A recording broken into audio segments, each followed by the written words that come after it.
So hello everyone, welcome back to my attempt. Let's explore Nepal with me. आज हम लोग travel करने वाले हैं और एक्सप्लोर करने वाले हैं जनकपुर धाम को। और क्या बेटर हो सकता है कि हम इसकी स्टार्ट करें माता सीता के आशीर्वाद से, या कह सकते हैं माता जानकी के आशीर्वाद से।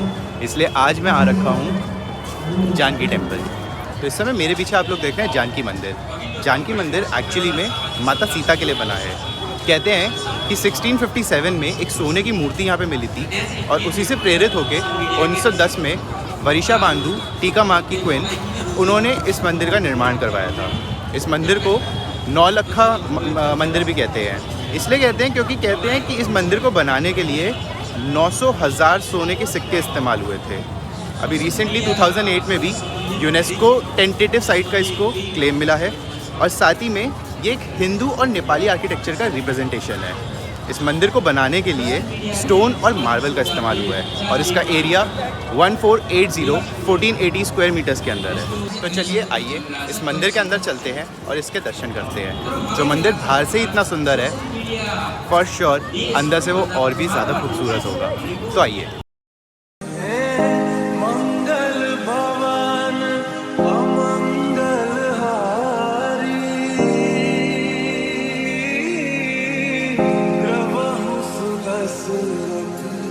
अजर बिहारी राम सिया राम जय जय राम। राम सिया राम जय जय राम। राम सिया राम जय जय राम। राम सिया राम जय जय राम।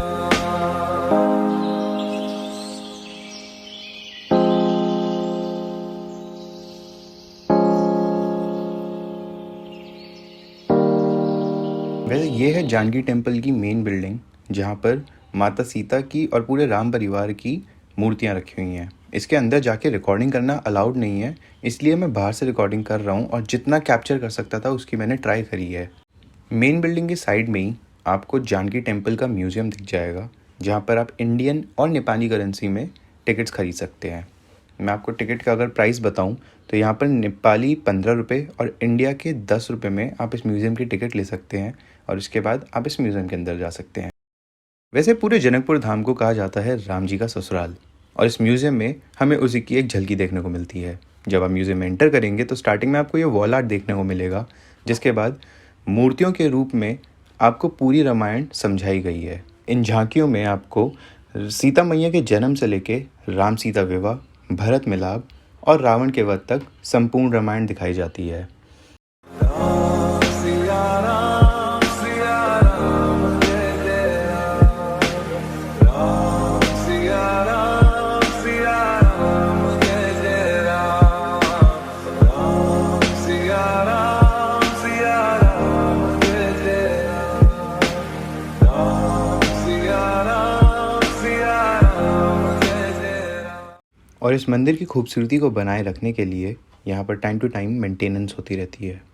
म्यूज़ियम की एंड की ओर आते हुए आप मूर्तियों पर जितने भी आभूषण इस्तेमाल होते हैं उनको देख सकते हैं। इस मंदिर के अंदर पूरी दुनिया से जितने भी लोग प्रभु श्री राम और माता सीता में अपनी आस्था रखते हैं वो यहाँ पर आकर पूजा करवाते हैं, जिससे उनका मानना है कि उनकी सभी इच्छाएँ पूरी हो जाएंगी।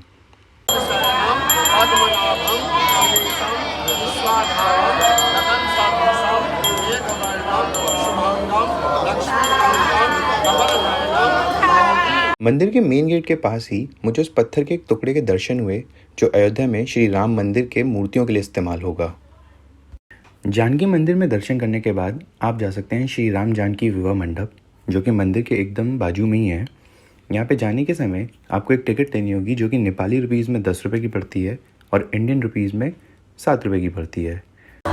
तो अब लेट्स एक्सप्लोर श्री राम जानकी विवाह मंडप। ये बिल्कुल ही जानकी मंदिर से जुड़कर है और कहते हैं कि यहाँ पर ही राजा जनक ने अपनी बेटी सीता का हाथ प्रभु श्री राम के हाथ में दिया था। तो ये सामने अगर हम देखें तो ये है वो विवाह मंडप। तो अगर बात करें इस विवाह मंडप की तो ये तो कहना ही पड़ेगा कि ये विवाह मंडप बहुत ही भव्य और सुंदर बन रखा है। इस विवाह मंडप के अंदर आपको राम दरबार देखने को मिलेगा और साथ में ही यहाँ पर एक वो दृश्य दिखाया गया है जहाँ पर राम जी की और सीता जी की शादी हुई थी और साथ में राम जी के 3 भाई लक्ष्मण, भरत और शत्रुघ्न की शादी उर्मिला, मांडवी और श्रुतिकृति से हुई थी। विवाह मंडप के पीछे की साइड ही आपको एक गौशाला देखने को मिलेगी जहाँ पे गायों का ध्यान रखा जाता है। उसी साइड आपको एक पार्क भी देखने को मिलेगा जहाँ पर आप और आपके परिवारजन बैठ सकते हैं शाम की ओर। विवाह मंडप के सामने की ओर ही कई सारे यंग कपल्स आकर अपनी फ़ोटो क्लिक करवाते हैं, जिसका एक छोटा सा एग्जांपल आप इस समय देख सकते हैं। अगर मैं आपको कट शॉट करके प्रभु श्री राम और माता सीता के विवाह के बारे में बताऊं, तो कुछ हुआ ऐसा था कि बचपन में खेलते हुए एक बारी माता सीता ने भगवान शिव का धनुष उठा दिया था, जिसको देख के राजा जनक अचंभे में रह गए थे। उन्होंने उस दिन डिसाइड करा कि वो माता सीता के लिए उनके केपेबल या फिर उनसे भी स्ट्रॉन्ग हस्बैंड को चूज़ करेंगे। तब हुआ ये, एक दिन माता सीता ने प्रभु श्री राम को फ्लावर ऑफ गार्डन्स में देखा, गार्डन्स ऑफ फ्लावर में देखा। तो उन्होंने डिसाइड करा कि उनको कोई ऐसा ही चाहिए या फिर हो सके तो प्रभु राम ही चाहिए, जिसके लिए उन्होंने माता पार्वती से रिक्वेस्ट भी करी थी। उसके बाद राजा जनक ने स्वयंवर रखा, जिसमें देश विदेश के बड़े बड़े राजा महाराजा आए, पर कोई भी वो शिव जी का धनुष ना उठा पाया, लेकिन उठा पाए तो प्रभु राम, और इसीलिए प्रभु राम और माता सीता की शादी हुई। अब भाई व्लॉगिंग करते करते मुझे तो लग गई है भूख, और इसीलिए मैं जा रहा हूँ बनारस भोजनालय एंड लिट्टी पसल, जहाँ पर मिलता है शुद्ध शाकाहारी भोजन। फ्री का एडवर्टाइजमेंट। भाई लिट्टी कितने की है? 1 प्लेट देना। चटनी दीजिए। हाँ, चटनी डाल दी। और भैया चलेगा चटनी जैसे मंदिर की दोनों साइड ही आप ये छोटी सी स्ट्रीट मार्केट्स देख सकते हैं, जहाँ से आप अपने घर के लिए और इस मंदिर के लिए पूजा का सामान ले सकते हैं। यहाँ से शॉपिंग करते समय आप ये भी ध्यान दे सकते हैं कि पीछे एक सरोवर है जहाँ पर आपको अच्छा लगेगा। तो बाय द वे मैंने वो लिट्टी चोखा खा लिया है और कंप्लीट कर लिया है, और वो बहुत टेस्टी था। उनकी जो चटनी है वो बहुत स्पेशल है। बट मैं एक चीज़ सोचा था, जो स्टोर है उसका नाम है बनारस भोजनालय, है वो नेपाल में, और वो सर्व कर रहे हैं बिहार का लिट्टी चोखा। अमेजिंग। बाकी फ़िलहाल मैं इस समय हूँ रामानंद चौक पे, और इसी के साथ हमारा जनकपुर एक्सप्लोरेशन आज कंप्लीट होता है। और अब हम रामानंद चौक से एक मैक्रो या फिर एक बस लेंगे जो हमें काठमांडू पहुँचाएगी। जो लगभग टाइम होगा वो होगा 6 से 12 घंटे के बीच में। अगर आप एक बस लेते हो तो वो 12 घंटे लेती है, बट अगर आप मैक्रो लेते हो तो वो 6 घंटे लेती है। प्राइस दोनों का सेम है, ऑलमोस्ट 1200 नेपाली रुपीज़। अब वो आपके ऊपर है कि आप कितना बार्गेन कर लेते हो, बट जनरली वो 1200 से नीचे नहीं आते। तो फाइनली मैंने मैक्रो ले लिया है और मुझे 1100 रुपये का पड़ रहा है ये शुभल एंड डीलक्स से। और बार्गेन करा था, उन्होंने 1300 रुपये बोले थे तो मैंने 1100 रुपये करवा दिए, बट शायद आप और भी करवा सकते हो। और ये कह रहे हैं कि ये 7 घंटे में वो काठमांडू पहुंचा देंगे। तो लेट्स सी जर्नी कैसी रहती है।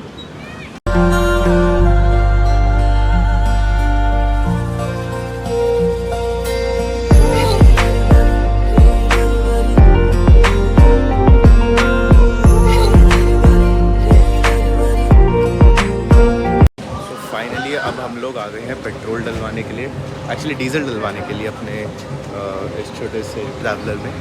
और इसके साथ अभी तक जर्नी काफ़ी सही है। रोड थोड़ा बहुत ख़राब है, थोड़ी बहुत टूटा फूटा है, लेकिन ओवरऑल मज़ा आ रहा है। सीनरी काफ़ी अच्छी है, और बारिश के टाइम पे तो ड्राइवर भैया बता रहे थे कि और भी अच्छा हो जाता है। वैसे अगर देखें यहाँ पे डीजल का रेट इस समय 176 पर लीटर चल रहा है। तो अभी मैंने देखा पेट्रोल का प्राइस है यहाँ पे 179 पर लीटर।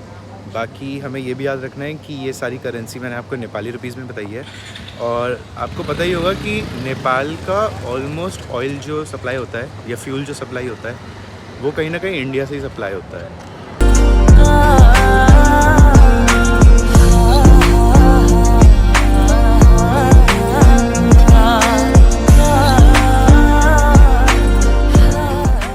सो टिल नाउ हमारी जर्नी काफ़ी सही जा रही है काठमांडू के लिए।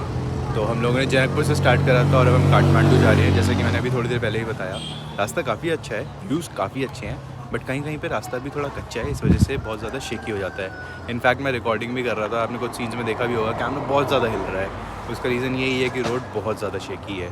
लेकिन अभी हम लोग हमारे ड्राइवर ने हम लोगों को एक रेस्टोरेंट पे रुकवाया है जिसका नाम है होटल SMS, जो कि काफ़ी सही बना हुआ है और यहाँ पर बहुत सही एटमॉस्फेयर है और एकदम ट्रेडिशनल सा लगता है ये। और इनका यहाँ पे ओपन किचन है सही, सो ओवरऑल काफ़ी सही है।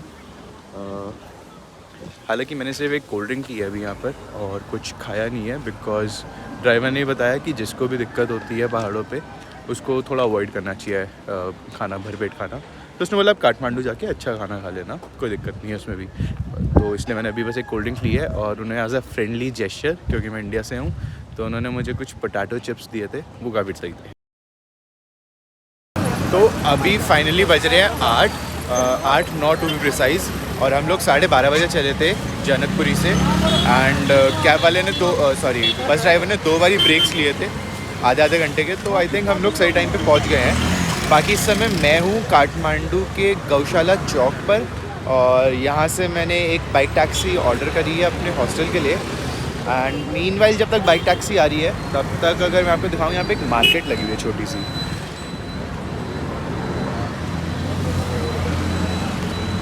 तो जैसे सोम बाज़ार शनि बाज़ार और स्ट्रीट मार्केट्स लगती है इंडिया के अंदर, वैसे टाइप की कुछ मार्केट लगी हुई है।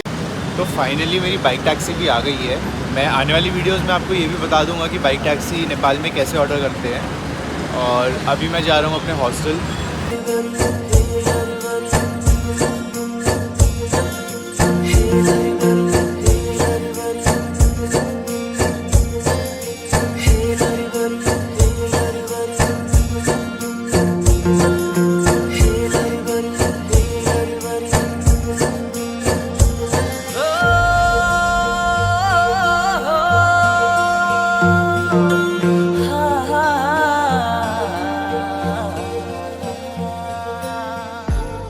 So finally I have reached my hostel और मैं जस्ट अभी शावर लेकर आया हूँ।